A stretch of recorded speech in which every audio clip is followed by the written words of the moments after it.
What's up? What's up, y'all?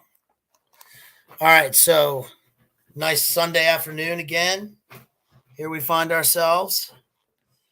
Today we're going to cover some romantic era literature, British literature, and we're mainly going to focus on Byron. Let's see, Byron. I think I'll save Shelley for another stream.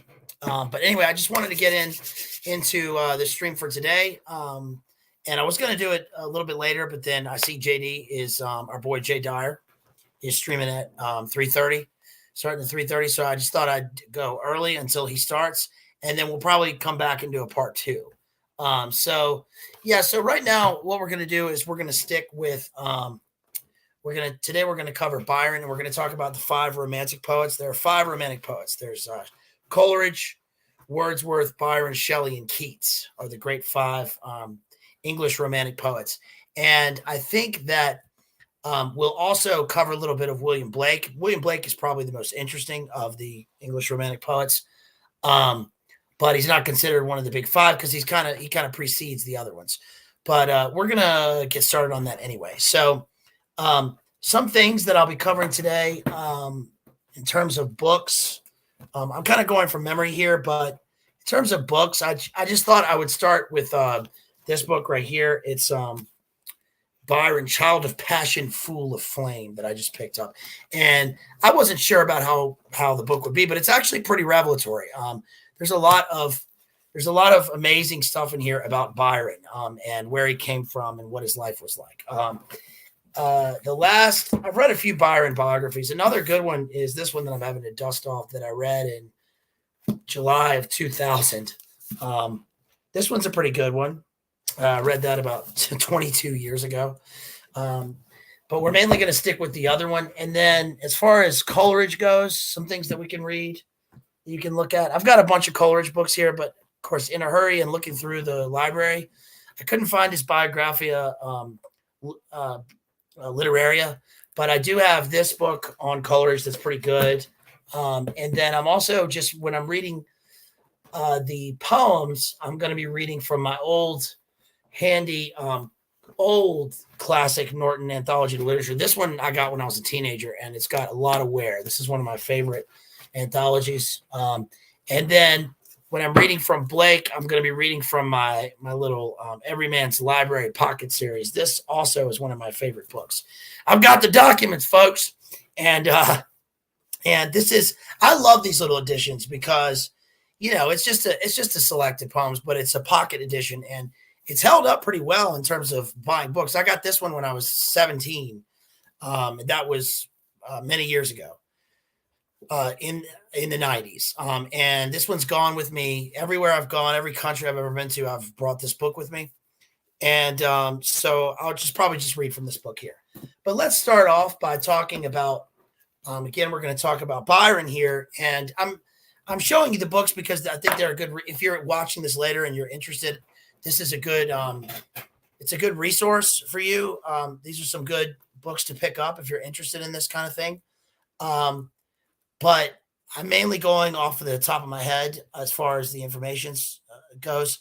So again, as we discussed in the last stream, and thank you for dropping the links there, my homies in the chat. Yes, if you got time, inclination, resources, we sure would appreciate you dropping some fat PayPals and Cash Apps, especially because they're immediate, and that would be wonderful. Anything that you guys can any quarters lying around and you want to throw them to somebody, throw your homie here a bone, because we could use it, and we could use we want to get this channel going, right? We want to get some good tech and stuff. So yeah, I sure do appreciate it. Yes, and thank you for dropping those, and shout out to my homies out there. So I'm not gonna try and speed through this because again we're coming up to we're gonna watch Jay Dyer in a little bit over on his channel and at Jay's Analysis. But I'm just going to cover some of the basics and then probably come back and do a part two. So starting again with Byron here. This is a pretty interesting book. And I just want to talk a little bit about Byron. Byron was There are five. So we talked about the five romantic poets. Byron is in the latter half. Of course, we have Coleridge and Shelley in the beginning part of the Romantic movement. And again, the Romantic movement starts in 1798 with the publication of Coleridge and Wordsworth's lyrical ballads, where they define poetry. We've talked about this in prior streams, where your definition of poetry, when you, I don't know, ask the average normie or what you learned in school, is kind of like, feel what you feel, what your self-expression, but it's not those things. And especially according to Wordsworth and Coleridge, who say that poetry is the best words in the best order, spontaneous overflow of powerful feelings, and powerful feelings recollected in solitude. That really gets at Byron. Okay, you drinking water loud back there, dog. That really gets at Byron, because Byron sort of typifies not only the romantic poet at the time, in terms of his contemporary life, where he became really a superstar, but also in terms of even now in the 21st century. This is what we think of when we think of the mad genius, right? Or the mad, tall, dark, and handsome, mad, dashing poet genius, or whatever. We tend to think of Byron, and that was purposeful. But he was really good at cultivating his image in the public eye. But he really did live these things in a lot of ways. And of course, he died young. He was 30. He was in his late 30s, 37 or 38 when he died. Of course, he was English, but he died in Greece, fighting in the Greek War for independence against the Turks. And they say his heart is buried in Greece and his body is buried in England. And so we did a whole lot of adventures in his life. We know many people know Byron from Don Juan, right? His epic poem, Don Juan. Childe Harold's Pilgrimage. We're not going to talk about those. We're going to talk, purists, by the way, will call it Don Juan, but we're going to continue to call it Don Juan because of the rhyme within the poem. But we're going to talk about some of his lyric poems, his shorter poems, and especially the ballad stanza, and the idea of the Byronic hero. So what is the Byronic hero? It's the title of the stream, right? Well, the Byronic hero is someone who is really, you imagine that painting. I wish I could show you the image here, but that painting, The Wanderer Above a Sea of Cloud, right? By, what's his name? Friedrich. Can't remember his name right now. But The Wanderer Above a Sea of Cloud. You notice when you look at that painting, the focal point, right, is on it's really the center of the poem is on the man's head. He's got this fiery, curly hair signifying like a lust for life, right? He's vivacious and he's got verve, yes, but he's in dark clothes, which symbolizes, is signifying not only his inner tempestuous state, which is also why he's like above the clouds and you see sort of the craggy rocks, but he's standing on a promontory.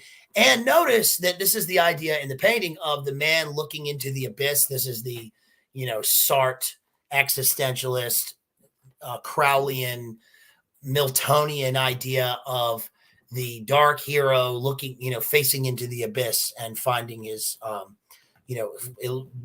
finding illumination or purpose or whatever, whatever. But one thing interesting about the painting is that we're actually looking at the back of the guy's head, and that's very unusual in paintings. And instead of looking at his face, and it also means that we are drawn to look at what he's looking at. So it's a matter of perspective. The point of view is we are looking at what he is looking. We're not looking at what he's looking at, but we're looking at him looking at nature and in all of its, largeness and it's tempestuous. It's the tempests of nature, right? Well, this is the Byronic hero typified, if anything does, in one single image in a painting. Byron sort of took the purely sort of transcendental natural verse of Wordsworth, which in my opinion, is below the mystical vision of Coleridge, and then transforms it into the idea of not only is the poet searching for truth and meaning in nature, but he is also conflicted. He's a complex character. And Byron himself really, he loved Milton. And, it's hard to see in Byron's own life that he wasn't like some sort of Miltonian satanic figure purposefully. Now, I'm not saying that he says that, but I'm just saying that's a reading into it. The Gothic part, the Gothic aspect of the Byronic hero, right, is the idea of to think of Victor Hugo, right? That's what we kind of think of when we think of Gothic literature. We think of the Hunchback of Notre Dame, and then we start to think of Mary Shelley's Frankenstein, and that's a great example because Byron actually inspired Mary Shelley to write the poem. If you don't know, watching this, you may know this, but what happened was Byron and Percy Shelley and this guy Dr. Polidori and Mary Shelley, and there's one other woman I think, they went down to the Swiss Riviera for a holiday, and they rented an extravagant villa because Lord Byron was Lord Byron, even though he was always in debt, right? And it turns out that during the entire holiday, it rained and stormed, and so they couldn't go anywhere. They were locked up inside this villa. And so one of the exercise, besides smoking opium and drinking laudanum and tons of wine and having all kinds of other things that they did there, one of their more intellectual activities was they decided to take a day to make up a scary story. They wanted to see who could make up the scariest story. And it's funny because I don't know if it was Trevelyan or I guess it was Polidori. One of them made up the vampire, the Nosferatu, and Mary Shelley came up with the idea of Frankenstein. And this was at Byron's behest, right? He wanted to see, he gave her the idea of a mad doctor who could cobble together pieces of flesh and make a what do you call it? A golem, right? Make a new human being. And this was horrifying. And she wrote the beginnings of the story. Now we'll later discuss Frankenstein and why the book Frankenstein is not what people say it is. In my own estimation, my own analysis of Frankenstein is that the monster is the doctor, but that's for another time. So right now, let's kind of cover just a few things from this book talking about Byron. So Byron his real name was George Gordon, and he had a hereditary title, but he was what we would call a gentleman without means because he was poor most of his life. He couldn't afford his abbey, and he was always in debt. Yes, thank you, guys. Shout out to everybody here. I appreciate it, y'all, coming here for the pregame for JD. And then listen, when he goes live, why don't you guys tell me in the chat so then we can all head on over there because I'm not going to be able to see it here. So I just want to read a few quotes about Byron from this book here. Let's see. It says when it's introducing, this is just in the introduction to the book. When we're introducing Byron, this author says, he had lived so hard and fast, he said, that before his death at age 36, okay, that corrects me, he wasn't 37 or 38, 36, he felt himself to be an old man, right? Remember, Byron lived during the time of the French Revolution and bloodshed, and was at the peak he was sort of born at the peak of the Enlightenment. And this informed his life greatly. All these romantic poets really thought that the reign of terror was like the greatest thing ever. They thought that, the French Revolution was great. I mean, it's no different from today when you talk about artists, usually, right? There are some differences, but they were really all into this. It says, let's see, that he was born during the years of the Regency. In 1789, we know that year, right? That's the reign of terror. That's Robespierre. The year after Byron was born, the French Revolution fired the dreams and fueled the nightmares of all Europe. Its bloody overthrow of the old order was the crucial event that continued to haunt Byron's generation, shaping his choice of heroes and villains among his elders. This says the Tory government in power for most of Byron's lifetime. The French Revolution gave legitimacy to the politics of reaction. The excesses of the terror turned fiery young Republican sympathizers among the first generation of Romantic poets, notably Wordsworth and Southey, Robert Southey, into middle-aged monarchists reviled by Byron as turncoat opportunists. So he hated the idea. Isn't this interesting that he hated the idea of the monarchy, even though he gained his title through the monarchy, right? Typical. What we're saying here is that Byron was most certainly, wholeheartedly, 100% one of the elite class, which is no surprise, but he was one of the elite class.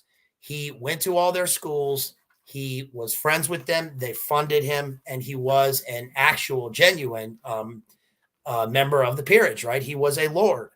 So it is ironic that he would be involved with not only intellectually supporting the, Republican, because they were all throwing away their monarchical system and turning into republics, throwing away that the monarchy and going into a republic, but he also literally fought in a democratic revolution, right? A Republican revolution.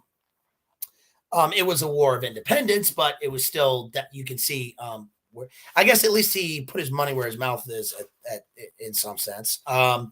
Although I would seriously doubt that. So anyway, this says England had become a police state. The poet's political consciousness was shaped by an idealized image of Napoleon as the personification of heroic conquest in the name of Republican principles. Right? This quotes England's dark satanic mills, which is a quote from William Blake's famous poem Jerusalem about England, which is still considered today one of their sort of second national anthems, right? That was a song that I went to private school my whole life, and I was in an all boys school, and that's one of the songs that the girls' school always sang was about was the hymn Jerusalem with that verse in it. This says between 1790 and 1820, 19 members of parliament committed suicide and 20 others went mad. Two of those who took their own lives, Sir Samuel Romilly and Sir Samuel Whitbread, were closely associated with Byron. This says, in every class, there is some taught neurotic quality, the historian J.H. Plum observed. The fantastic gambling and drinking, the riots, brutality, and violence, and everywhere and always a constant sense of death. Well,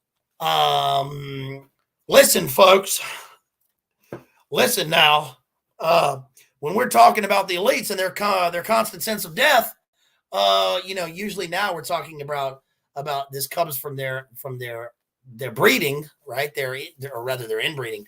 But in terms of an intellectual idea, yeah, this is from their, yes, Ellie. Shout out to Ellie out there. What's up? Hope you're having a blessed Sunday too. Everyone out there, I hope you're having a wonderful Sunday. And it's kind of overcast here, but it's warm. I like it when let's talk about the weather. I like it when it's sort of Byronic outside, right? I like it when it's nice Northern Irish weather, cold, about 54 degrees Fahrenheit, rainy, but we're starting to get into springtime, and thank God for that, right? So we can move on from this dark winter, right? We're in a dark winter. So yes, but I hope you're all having a blessed Sunday out there and a good one with your family and friends, because listen, you guys, if you ain't got family, and especially if you ain't got friends, right? You're in a tough spot, and you be thankful for those friends. Be thankful for those friends and family. Be thankful for people that love. I'm not trying to preach here. I'm just saying, be thankful. I'm just a regular dude. I'm saying, I'm extremely thankful for my family and friends. Who knows where we would be without them? So, what's up, Kristen? Shout out to you. All right, so let's move on here. Newstead Abbey was the name of Byron's abbey, his sort of ancestral hereditary home. And again, all the aspects of his life sort of reflect this inner state that we get from the poems, because the abbey itself, you imagine what is romantic, right? In terms of exterior.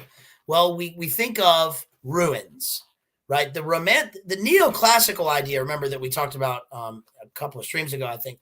The neoclassical idea of order was the columns, the Greek columns, the Greco-Roman columns, and the urban setting. The romantic idea, which is a reaction to that, aesthetically, is the columns in ruin. So there is ivy, and nature is sort of overtaking what man has built in terms of his buildings.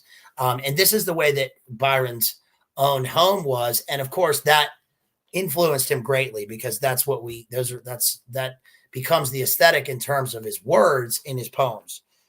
It says, let's see, let me skip ahead here. I'm just finding some highlights. And this is an interesting part of the book. He was supported in his life by this dowager countess. And there's a lot of weirdness that goes on here. This is like almost Crowleyan in Byron's life. That was probably Crowley was highly aware of Byron. But there's a lot of weird kind of creeperness that goes on here, because he was very young and she was supporting him. And you imagine Miss Havisham, right, from Great Expectations, except with actual money. And this says, let me just read this for you. First of all, I didn't bring this up before, but one thing about Byron is that you probably remember this watching this, but he was born deformed. He was born with a club foot, and he had a malformed right foot. And this was huge, because other than that, physically, he was always described as being perfect. He had a perfect, body, his hair, the way he looked, the way he dressed. He was like he became a celebrity, and he was very conscious of his image, but he was very fit. He swam the English Channel. He became famous for that. He was an athlete, but all of that was to compensate for this deformed right foot that he had. However, think of what that gave him. He's always walking with a cane. So it's like he's this uber poet who's also walking with a cane. So he has a physical mark of a deformity, which, like in Richard III, Shakespeare describes Richard III, his humpback. It's like an outer mark of Cain, right? It's like he's been damned. And this is at least the way that Byron sort of felt he wrote about this, about a feeling about his own self. And, I'm sure that, especially growing up in the circles that he did, that this was a big problem. And he noticeably had to compensate for this by fighting. He fought a lot at school. Hold on, I just got a ching-a-ling. Ding ding ding in here. Let me check this real quick. You guys are so generous. What's this say? Wow. Thank you. I don't know if you want me to say, but I just got a nice little ching-a-ling in the cash out from a certain Jay's whiteboard. Let's say that. And I want to say thank you, and I appreciate you, and I love you, and I really appreciate your generosity and your kindness. That means a lot to me. So thank you so much. Thank you so much to all the beautiful slow boys out there. I want to thank you. Okay. So the book says he saw it, the deformed foot, as the mark of satanic connection, referring to himself as le diable boiteux, the lame devil.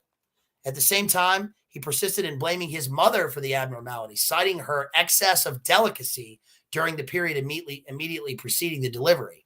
This phrase has been taken to refer either to Catherine's insistence on wearing corsets in the last stages of pregnancy, or to her modesty during the final obstetrical examinations. Byron's accusation seized on the most damning charge he could find to describe the damage inflicted upon him by his mother. She had cursed, crippled, and symbolically castrated her son, physically painful in his early years, making him an object of mockery or pity in childhood and adolescence. Byron's deformity would cause him emotional injury beyond any other psychic wound he would ever sustain. And it says that it says the baby was born with a caul and a malformed right foot. Now, a caul, it says, the footnote here, it says, a caul, in every culture, the caul, the transparent birth sac that shrouds the newborn's upper extremities if the amniotic fluid leaked earlier, has been held to be a lucky charm. Many believe that a caul conferred second sight. After Byron's delivery, Mrs. Mills, the nurse, sold it to John Hanson to ensure the safety of his brother, a naval officer. It did not prove effective, as 2 years later, the young man was lost at sea. Oh, boy. Uh-oh. Well, I guess you shouldn't be carrying around them devil's charms, right? This obviously reminds me of Macbeth, and this would be a great ingredient in the witches would probably love this ingredient in their witches brew, right?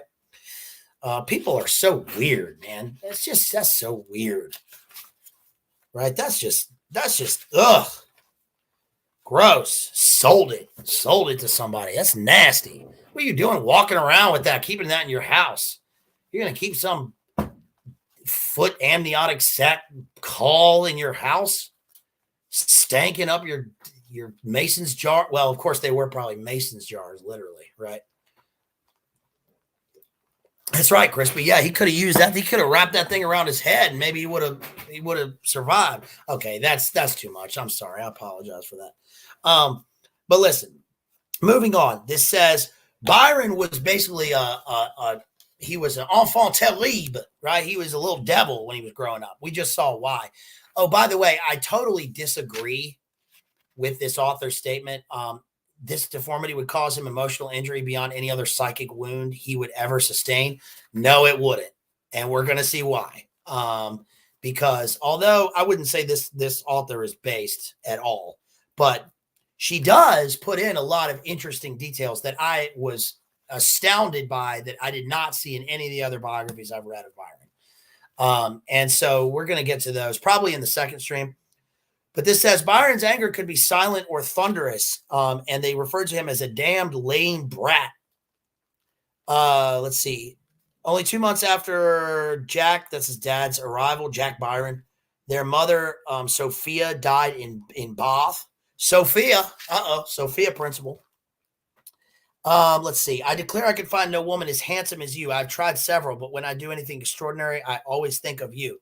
So Byron began to bombard her with lachrymose notes. Who is this? This is his nursemaid. No, this is knowing all too well his sister's sexual energy. This is talking about his sister. Let's see. I put a box around this other sentence. Chaos filled the void, she says in here. So she says, let's see. Let's move on to some other revelatory things in this book here. I learned the word executrix from this book. I'd never seen that word before. That's a good word, executrix, because he named Fanny his executrix. To his wife, this is Byron's dad. To his wife, he bequeathed nothing, but to his 3-year-old son, George Gordon, he left the responsibility of paying off his debts and the expenses of his funeral. And Captain Jack Byron died on August 2nd, 1791, age 36. His dad died the same age that later Byron would die. And then the Gordon motto, the Lord Byron. Remember, if you don't know this, by the way, usually the hereditary name or the title is inherited. But so Byron's real name was George Gordon, right? But he was Lord Byron. It's kind of like, forgive me if you are aware, if you already know all this. But if you're an American, you might know this. But so for instance, Prince Philip, right? Oh, yes. A deadly virus. If I could come back as anything, I would be a deadly V word. Prince Philip was the Duke of Edinburgh, right? So he would be referred to, especially when he was amongst the boys, right? When he was amongst the guys, the the old boy network, they would refer to him as Edinburgh, right? Because he's the Duke of Edinburgh. Kind of like, you heard those stories about when William and Harry went to, or supposedly went to, wherever they went, when they went off to war in Afghanistan and stuff, they would refer to them as Wales. Yes, that was because they don't have a last name. But Prince Harry and William would be William Wales, because Prince of Wales, right? They're the Prince of Wales, even though you think it'd be Windsor, but it's not, because it's the House of Windsor, but that's not there. And remember that, as we've learned from AJ many times, Windsor is a made-up name, right? Not made up. There's a Windsor Castle, but Windsor is, and it's a real place in England, right? Shakespeare's Merry Wives of Windsor. But they took the name Windsor because their name was Saxe-Coburg-Gotha. They changed it because in World War I, the English were fighting the Germans, who, by the way, the king and the Kaiser were cousins, right? Because they were both grandchildren of Queen Victoria, but they were fighting each other, and their name was Saxe-Coburg-Gotha. They had to change it because it was too German sounding, so they had to change it to something anglicized, so they chose Windsor. All right, moving on here. This says, let's see. There's a lot in this. This says, Byron's main passion was history. He had an irresistible charm. Remember Macbeth? I bear a charmed life. Yeah, you're welcome, Crispsky. You're welcome. We're winning, son. Let's see. Let's see. Moving on to, I'll read you some of the more juicy parts of this. Here we go. I put big letters D-I-D. I wrote a note up here. Byron's identification with Cain and the Byronic hero is Alex DeLarge-esque affinity for OT. What affinity for the Old Testament. Remember in Clockwork Orange where Alex the Droog is locked up and he's talking to the minister, and the minister is like, yes, I see you're, I think actually the minister's got an Irish accent. You're very, you love the good book, right? And Alex is like, oh yes, I love it. And then we see Alex's thoughts, and it's like he's imagining himself in these horrific scenes as the bad guy, in all the worst situations. Yes, Crispy, yes. Yeah.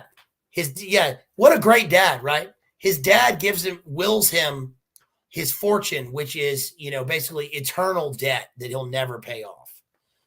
Really great guy. But anyway, that's what Byron had an affinity for. He loved the Arabian Nights. He loved reading the blood. He loved anything dealing with the juicier parts of, especially the Old Testament. He says, that is to say, the Old Testament for the New struck me as a task, but the other as a pleasure. For one story, especially the conflict of Cain and Abel, he felt the ambiguous thrill of identity. He could elevate his own deformity to the grandeur of a curse, the mirror image of a sense of election. The belief that he was predestined to evil continued to haunt him, not without pride. In his preface to his own drama, Cain, he noted, Gessner's Death of Abel I've never read since I was 8 years of age. At Aberdeen, the general impression of my recollection is delight. In other words, he read this when he was 8, and he just totally went with it. He was totally obsessed with being with this, the feeling that he embodied Cain, right? And that his own deformity was a mark of Cain, as we said at the beginning. This says, among other books he read at the time, one in particular deepened his romance with the fascination of the abomination. John Moore's Zaleucus was a popular Gothic novel with an anti-hero condemned to commit crimes by dark forces beyond his control, and whose first victim is his mother. Like Byron's, Zaleucus' father had died when he was very young, and as Byron told the story very soon after his death, he indulged without control every humor and caprice. His temper became more and more ungovernable, and at length seemed as inflammable as gunpowder, bursting into flashes of rage at the slightest provocation. I don't have a stutter or speech impediment, even though it looked like it just there. This says, later on, he learned courtly manners and dances of aristocracy next to the city's most brutalized inhabitants. So this, this is interesting. I haven't read this particular Gothic novel they're talking about here, but the guy who we know what this is, right? The guy who goes through a traumatic, right, a psychosexual trauma at a very young age, relives the experience, and slaughters the source of his life, right? Slaughters his mother, and Byron, and then disassociates. Yes, doesn't remember. We'll cover Dr. Jekyll and Mr. Hyde, by the way, later. ADH, a devotional heart, shout out, gave me the idea to cover that. So we'll cover that soon, because that's pretty much completely, even on the surface, DID, right? Let's see. This says, just going to cover a couple more things. JD rolling yet, you guys? Are we good? Let's see if we're good, because I don't want to step on anybody's. Yeah, it's upcoming. Okay, so let's see. It says, in important ways, our first love remains the only one. Byron's passionate attachment to an older female relative, at once a mother, sister, and twin soul, was a primal scenario that would play itself out again. This says, he is Adam, experiencing love before the fall, his passion undefiled by knowledge, sexuality, terror, or ambition. I'm just going to read you some of this poem here. Untutored by science, this is Byron. Untutored by science, a stranger to fear, and rude as the rocks where my infancy grew, no feeling save one to my bosom was dear. Need I say, my sweet Mary, 'twas centered in you? Yet it could not be love, for I knew not the name. What passion can dwell in the heart of a child? But still I perceive an emotion the same as I felt when a boy on the crag-covered wild, one image alone on my bosom impressed. I loved my bleak regions, nor panted for new, and few were my wants, for my wishes were blessed, and pure were my thoughts, for my soul was with you. Right, so we get right there the idea of the Byronic hero. That right there is pure Byronic Gothic romantic literature. Remember that when we're talking about romantic literature, we are not talking about romantic in the sense of like love, even though that poem was about love, right? We're actually talking about romantic in the sense of Romanesque. And part of that idea of romanticism is the crumbling of the Roman Empire, right? The degradation and the fall, and what Byron especially would see at the time, with his time spent in Rome, would be the Roman ruins. These were greatly influential on him. And as Britain saw itself as the new Rome, right, in terms of all of its imagery, its architecture, its Pax Romana, right? Now we have the Pax Americana. They inherited the Roman values, yes? And so this is the idea of Romanesque, hearkening back to a more pure age in terms of what Byron was thinking. And here we get the crag-covered wild. That plays back into the painting that we were talking about at the beginning, the Wanderer Above the Sea of Fog. And again, the crag-covered wild is the outer symbol, right, for the inner tempest. I loved my bleak regions. Yes, this is the idea of the Byronic hero who is madly in love, has a lust for life, and is obsessive about whom he loves. But really, in a lot of ways, this boils down to a love of oneself, or maybe even an absence of love for oneself, right? It's like in Tombstone, people like that got a great big hole right in the center of the chest, and no amount of killing or drinking can ever fill it, right? Is what Doc Holliday says. So he says, let's see. Let's get to some other juicy parts in this poem.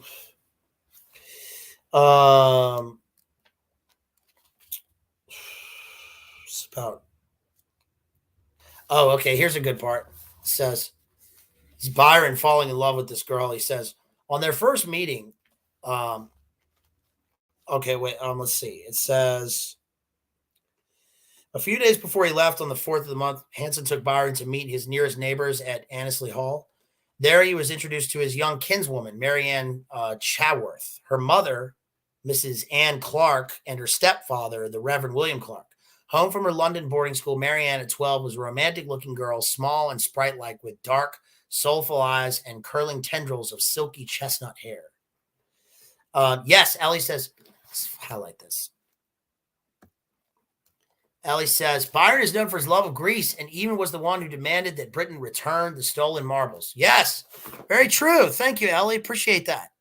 Yes, he was, and he continues to be known for his love of Greece. We said that Byron's heart is still buried in Greece. And his thank you to Stop Smoking the Pat. The J is live, right? Appreciate that. Yes. So you guys, let me just finish this one little bit here. It says, on their first meeting, Byron was less interested in Marianne herself than in their intriguing bond of murder. 20 years earlier, the wicked lord had run his cousin William Chatworth, Marianne's great uncle, through the belly with a short sword. Along with other ancestors, a portrait of the murdered man hung in the Great Wall at Annesley. Their likenesses filled the 10-year-old with terror. They all stared down at him with looks of hatred, he insisted, stalking him in his nightmares. Okay, so let's leave it there because I think that's a good place to stop. This is, we're just talking about when Byron was 10, he was in love with his 12-year-old cousin that he just met, and they bonded over the fact that her great uncle had murdered someone, it's like, this is like Vincent Price, right? They're looking down at them from the paintings. Okay, we'll come back tomorrow probably, and we'll cover some actual Byron poems. We'll cover She walks in beauty like the night of cloudless climes and starry skies, and all that's best of dark and bright meet inner aspect in her eyes, thus mellowed to that tender light which heaven to gaudy day denies. We'll cover that tomorrow. And we'll cover I can't wait to get into Blake. We'll cover Blake. We'll go into the opiated Coleridge tomorrow. And we'll probably not do much of Wordsworth. And Shelley is going to probably deserve a whole other stream. So we'll come back and do that later. I thank you guys. I appreciate you. Thank you for the Cash Apps and all the support. Please, guys, see my links up there in the video or at the beginning. Please share this video, right? Please share it on Instagram, on Twitter, or wherever. Let people know so we can keep getting subs and we can get a big audience in here. And because I think it would be fun. It would be cool to make this, like kind of a mini little daily thing, especially when our other friends, the actual E-celebs, Jay Deasy and Coteasy, are streaming. So I will see you guys right now over at Jay's Analysis. And let's have a nice Sunday afternoon. God bless. Appreciate it, you guys. Peace.